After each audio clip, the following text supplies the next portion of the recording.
ఈ దిన వాగ్దానము కీర్తనలు 147:3. గుండె చెదిరి వారిని ఆయన బాగు చేయువాడు, వారి గాయములు కట్టువాడు. ఎంత గొప్ప వాగ్దానాన్ని దేవుడు మనకి ఈ దినము అనుగ్రహిస్తూ ఉన్నారండి. దేవుడు ఏమంటున్నారంటే, గుండె చెదిరిన వారికి ఆయన బాగు చేయువాడు, వారి గాయములు కట్టువారు అంటున్నారు. ఎవరైతే గుండె చెదిరిన వారిగా ఉంటున్నారో వారికి వారి యొక్క జీవితములో గాయములు అయ్యాయో, వారి యొక్క గాయములు కట్టువాడుగా ఉన్నారు అని దేవుడు సెలవిస్తూ ఉన్నారు. మన జీవితంలో ఎన్నో గాయాలు అవుతూ ఉంటాయి. మన బిడ్డల ద్వారా, మన బంధువుల ద్వారా, మన యొక్క జీవితంలో ఎన్నో తెలియక చేసినవి, తెలిసి చేసినవి ఎన్నో గాయములు అనేది మన జీవితంలో ఉంటూ ఉంటాయి. అవన్నిటినీ కూడా దేవుడంట మరి వాటిని తీసివేసి ఆయన ఆ గాయములు మానిపోయేలాగున కట్టేవాడిగా ఉంటారంట. ఎంత గొప్ప దేవుడండి!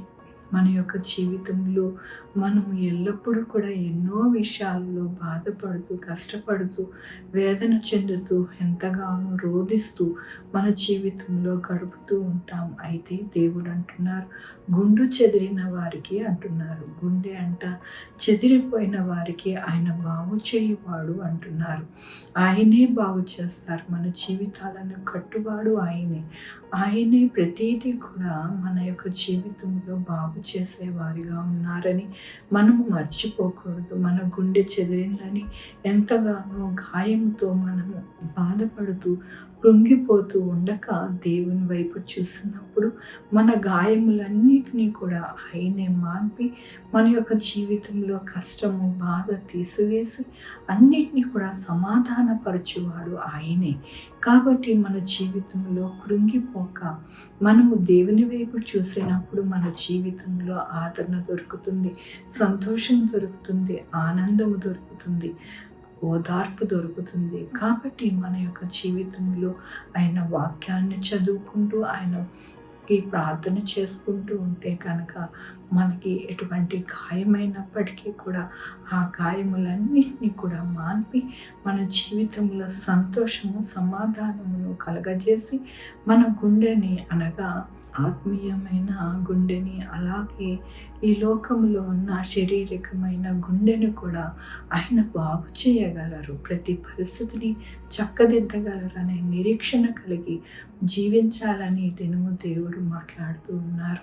దేవుని యొక్క వాక్యములోని యెహోవా పడిపోవు వారిని ఉద్ధరించువాడు, కృంగిపోయిన వారిని అందరినీ లేవనెత్తువాడు. అవునండి, పడిపోయిన వారిని ఉద్ధరిస్తారంట, కృంగిపోయిన వారిని లేవనెత్తుతారంటండి. మన గుండె చెదిరిపోయిన వారు ఎలా ఉంటున్నారు అని అంటే కృంగిపోతూ ఉంటారు, కానీ కృంగిపోక దేవుడే వారిని లేవనెత్తుతారంట, వారిని ఉద్ధరిస్తారంట, వారిని పడిపోకుండా ఆయన సహాయకుడుగా ఉంటారని దేవుడి దినము సెలవిస్తున్నందుకు దేవునికి వందనాలు చెల్లిస్తూ ఉన్నారు.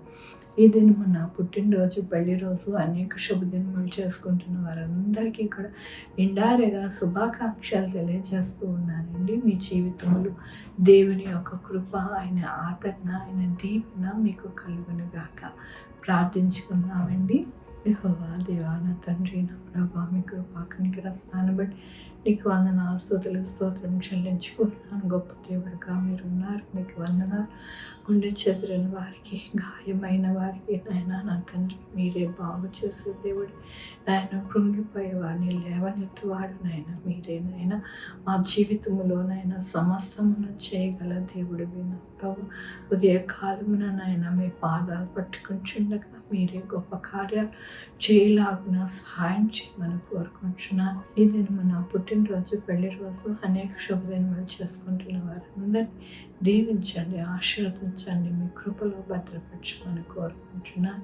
వారికి రావాల్సిన బహుమానము దయచేయండి నా ప్రభు. మా కొరకు ప్రార్థించమన్న వారిని, వారి బిడ్డల భవిష్యత్తు, వారి ఆరోగ్యములు, వారి చేపనులు, వారి యొక్క వ్యాపారములు, వారి ఉద్యోగములు, వారి చేతి వృత్తులు అన్నింటినీ కూడా దీవించండి, ఆశీర్వదించండి. ఆయన sugar, BP, thyroid, heart problem problem, kidney problem, AIDS, cancer, నరాల బలహీనత, పెరాలసిస్, గ్యాస్ట్రిక్ ట్రబుల్, ప్రతి విధమైన అనారోగ్యాన్ని తీసివేసి స్వస్థపరిచి నేను అన్నారు నాయన, మీ కృపను వేడుకుంటున్నాను, సహాయం చేయండి. అలాగే నాయన నా తన బిడ్డలేని వారి బిడ్డలు తెచ్చి బిడ్డలకి సుఖమైన కాన్పు తెచ్చేసి తల్లి బిడ్డ క్షేమం ఉండాలని సహాయం చేయండి. 108లో నాయన వెళ్తున్న ప్రతి ఒక్కరిని నాయన బాగు చేయండి, ఆరోగ్యపరచండి నాయన, సహాయం చేయండి నా ప్రభా. ఎవరికైతే ఆపరేషన్స్ చేస్తూ ఉన్నారో వారందరూ మంచిగా ఆపరేషన్ జరిగి కోలుకోవడానికి సహాయం చేయండి నా ప్రభా. ఎవరైతే నా ప్రభా మిమ్మల్ని వేడుకుంటున్నారో వారి యొక్క మొరను ఆలకించి వారికి సహాయం చేయండి నా ప్రభా. హాస్పిటల్లోని బిడ్డలే నాయన చక్కగా తేరుకోవడానికి సహాయం చేయండి నా ప్రభా. ఎవరికైతే ఆర్థిక పరిస్థితి బాగోలేదు వారికి మంచిగా ఆర్థిక పరిస్థితి ఉండడానికి సహాయం చేయండి. ఉద్యోగాలు లేని వారికి ఉద్యోగాలు తెచ్చేయండి, ఉద్యోగాలు పోకుండా సహాయం చేయమని కోరుకుంటూ నా ప్రభు నా రక్షణ యేసుక్రీస్తు పరిశుద్ధమైన నామమున అడిగి వేడుకుంటున్నా తండ్రి, ఆమేన్. తండ్రి, కుమార, పరిశుద్ధాత్మ సదాకాలం మనకి తోడై ఉండును గాక. ఆమేన్.